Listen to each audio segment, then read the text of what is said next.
Open University.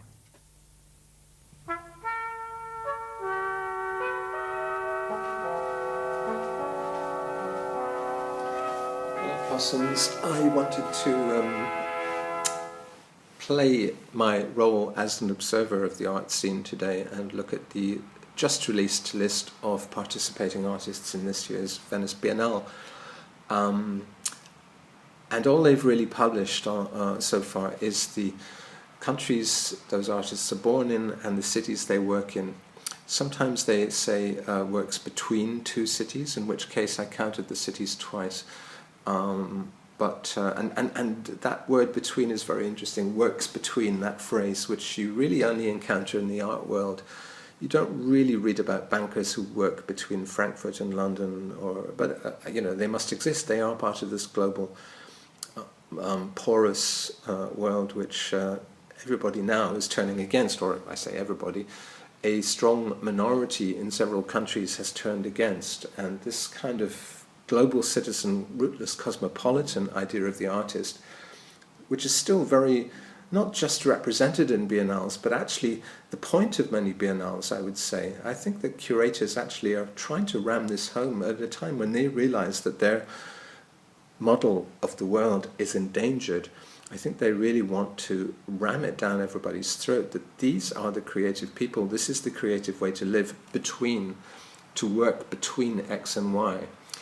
So this world is threatened and almost criminalized by the current government in the UK, the current government in the US as well. There's a new isolationism on the way. So in a sense, the art world is clinging vociferously and desperately to a 90s vision of the world in which globalization makes you a model citizen, being a rootless cosmopolitan like me, working in a city which is not the city you were born in, not the country even you were born in, is a kind of ideal for us and a sign of our freedom. For God's sake, why shouldn't you live where you want? Why shouldn't you be a world citizen? But as we hear from the UK Prime Minister, being a world citizen is being a citizen of nowhere. So these artists who are selected for these great international biennials, which are, in a sense, trade fairs, they show the creativity of nations to other nations. They're for tourists, they're for cultured tourists, sophisticated tourists. These might be endangered somehow. And so I was interested in crunching the numbers and looking at the figures, and I looked at the cities in which the artists selected, the 120 artists selected for the Venice Biennale this year, work, and the list is as follows. 19 work in Paris, 18 in Berlin. Paris is the number one city for artists again. That hasn't happened since the mid-20th century when New York overtook. New York is at third place at 12 artists.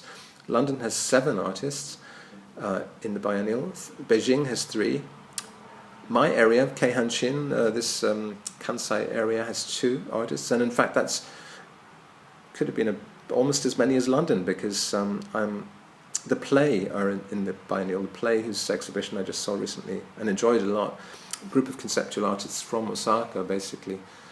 And there's about 6 of them. So if I counted 6 plus Koki Tanaka, who's based in Kyoto, just up the train tracks from here, then this area of Osaka and Kyoto and Kobe would rival London in the number of artists picked for this particular biennial.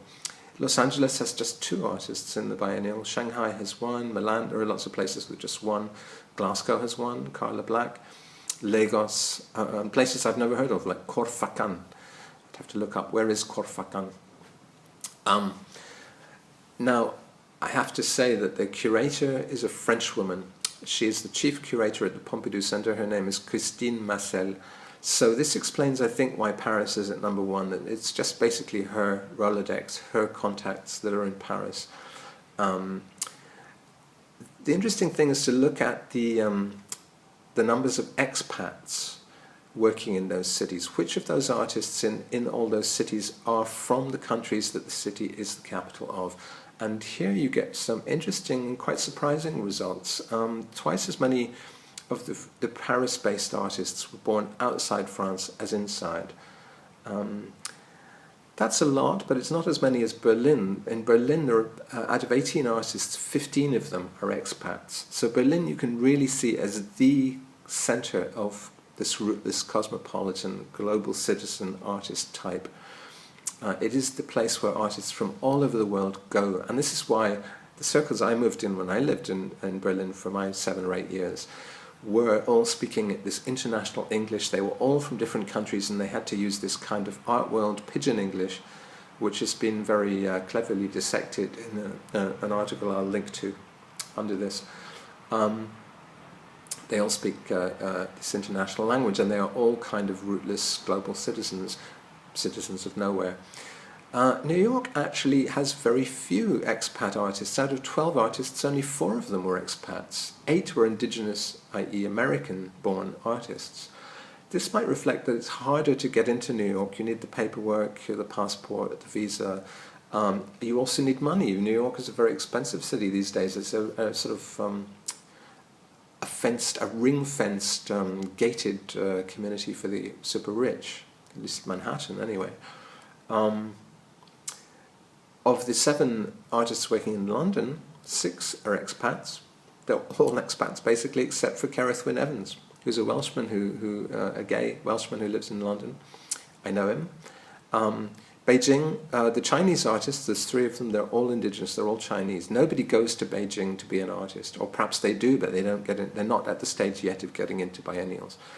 Los Angeles, there's 2, Shanghai, the Shanghai artist is indigenous, and then there's a scattering of people from Milan, Lagos, and Corfacan.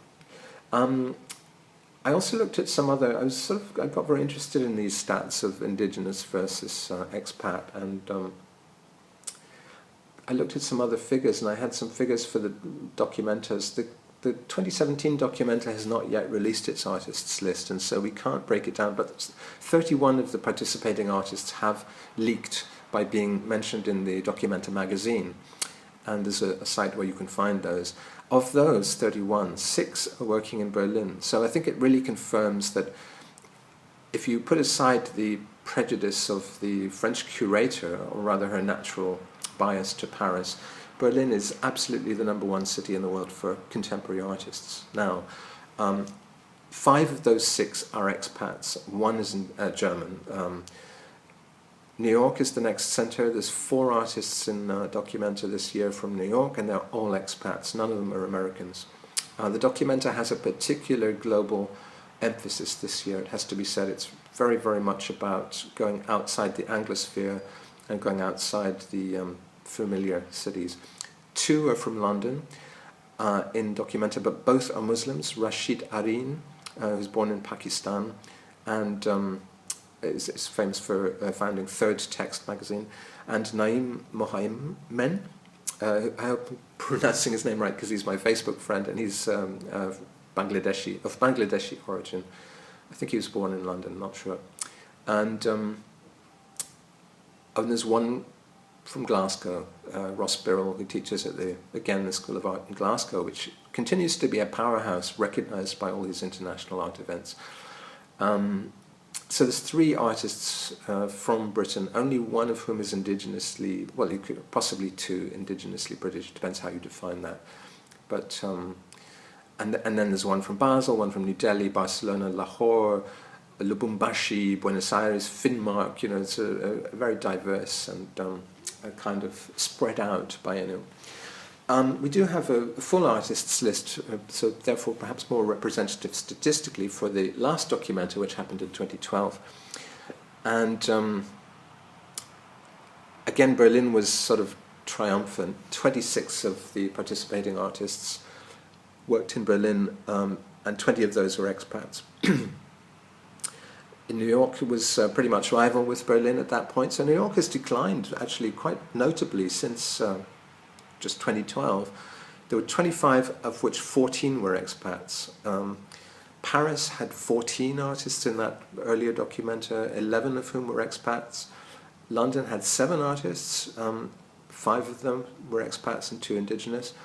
London has declined a lot, obviously, as well. I think Brexit has symbolically been very bad. Curators have actually probably taken rather a similar attitude to the Eurocrats in wanting to snub Britain this time because of its decision in the Brexit referendum. I think it is simply uncool to feature British artists, especially indigenous British artists, rather than artists just working in London.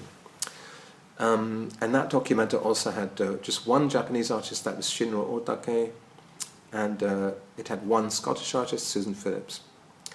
So yeah, I wanted to run through those stats. I'll be going to both of those. Those are the big fixtures of my year, apart from my own shows and concerts and performances and things. Going to those biennials is my way to set my watch. But what am I setting my watch to? Am I setting my watch to... It's essentially my own tribe. It's a tribe. You have to make the distinction between the publicly funded art fairs like the Venice Biennale and Documenta, and the commercial art fairs like Basel.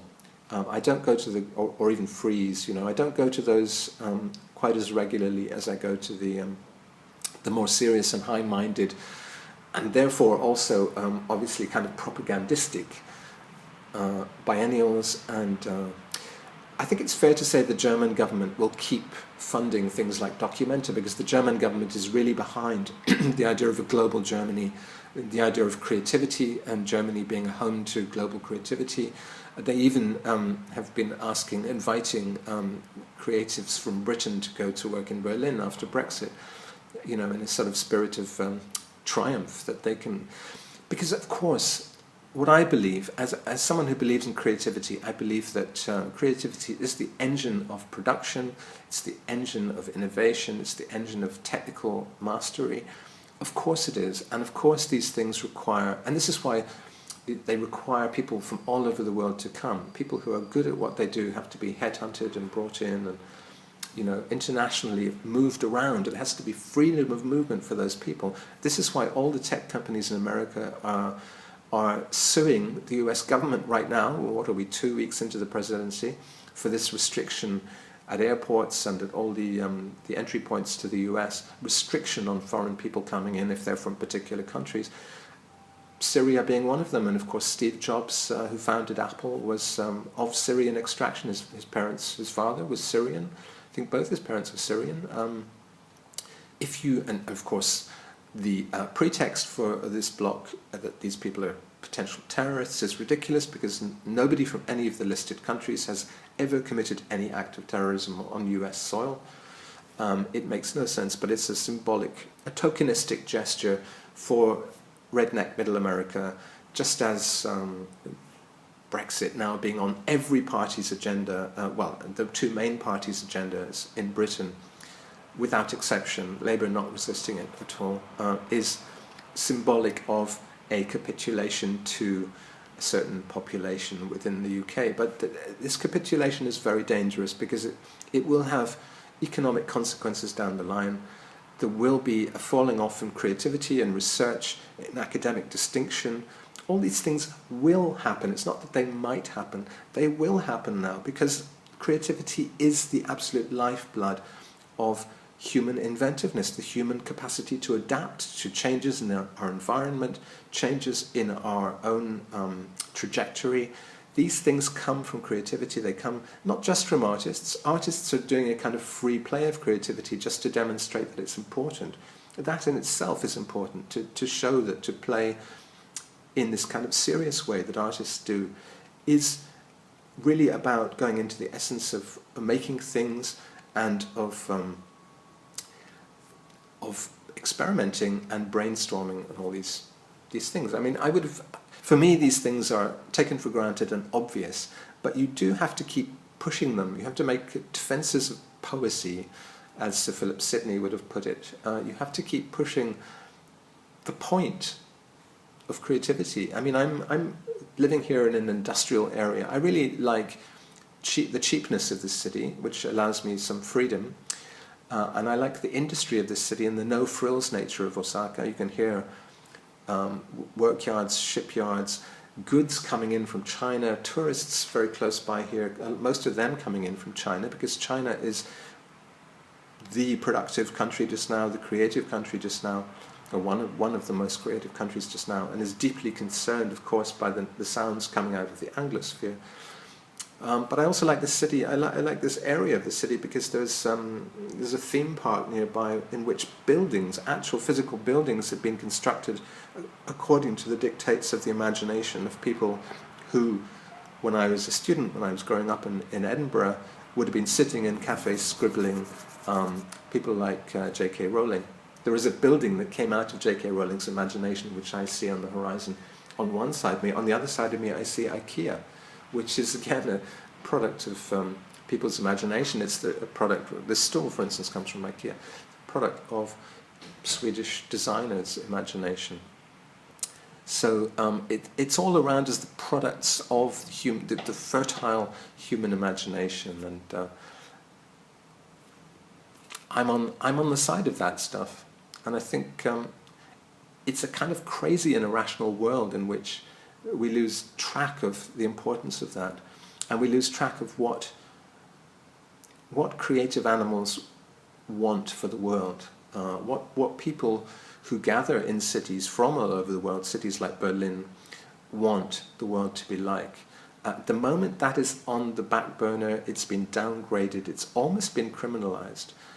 The idea of the rootlessness and the search for people who think like you but don't have the same blood as you and don't come from the same roots as you. So unfortunately we're back at blood and soil, and the idea that you have to come from a particular place to fit in, to be accepted in that place. There is no sense of there being any justification for an international lifestyle. And that's, for me, tremendously sad. I'm obviously totally invested in that. And I don't think we can just say that it's a 90s ideal. I think it's an ideal which has to remain central if we're to be at all successful as a species and not fuck everything up. Open University.